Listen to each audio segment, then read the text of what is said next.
Awesome. Welcome back, Dr. Harris, otherwise known as Patrice. Um, Influencers is a big topic. We touched on it a little bit in our conversation, and sometimes it's in a split second, right time, right place. Somebody says something. Sometimes it's over even a lifetime. One of my first incredible influencers um, was my grandfather. Really quick, he was from Kiev, as was my mom, and then whatnot. He had an accent. He used to take me for walks in the park in Montreal, Canada, when I was about 5 or 6. And one day I just had to ask him. I called him Zeta. I said, Zeta, how do you know all these people that you talk to? And he looked at me and he said, well, one day I smiled at one, and then he smiled back at me, and then he started talking to me. So I talked to him. And then someone else came and we smiled and they smiled back too. And they started talking. And I'm thinking, this isn't that hard. That's pretty simple. And he was influencing them. They were influencing him. It was like amazing. And as I got older, I understood even more and more the value and how simple it can be. So with that said, I'd love for you to share, I know there's probably a lot, but maybe 2 or 3 people that have been influential in your life. Well, I'm glad you shared that story because I think sometimes people look for, the big, broad influence of somebody important. And I so agree with you that people that you meet on the street or every day are just sort of, I said, micro influencers, and that just you can learn something in an instant. Yeah. And so this is always candidly a very difficult question for me. And so I'll have to say one is my family. I just have to do a little bit of cheating because my family always supported me. Again, I even when there are detours in my career and I did other things, and my mother, father, grandmothers, neither of my grandmothers went to any formal education. But they both, each in their own way, was such strong leaders. And my maternal grandmother made sure that all of her daughters went to college. So education was important. So I would say, and my father is just such a gentle, giving, hardworking, and that's been a great influence on me. And my mother, taught me to sort of fight, for what I believed in. So I'm going to lump one, family.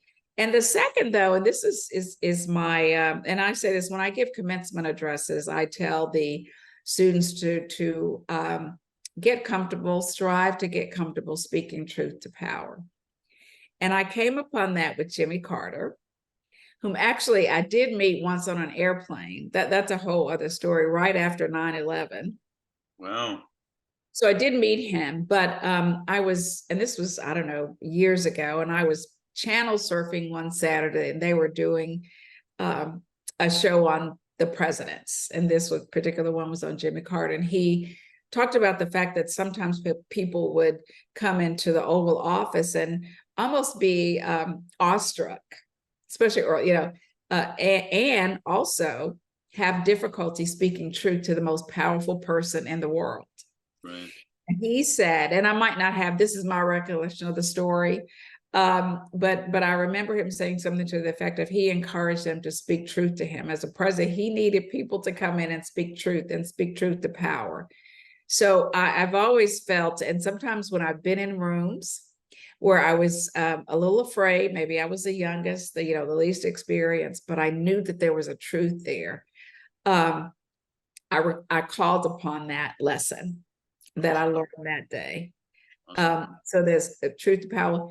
And the third is be your authentic self. And again, that's the lesson.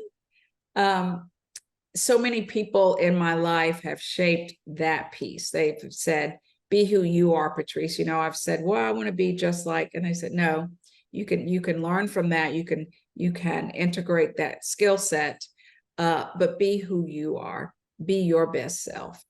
And so many people have told me that and influenced me to be in that way that I can't name them all. But so I'd say my family, Jimmy Carter, and then everyone and anyone who always encouraged me to be true to my authentic self. That's yeah, it's beautiful, and in a lot of ways, it's easier than trying to be somebody else. It is. It is. I remember my mom used to tell me, I'm sure she stole this one too. If you tell everybody the truth, you don't have to worry about what you told everybody. So it's a lot easier, right?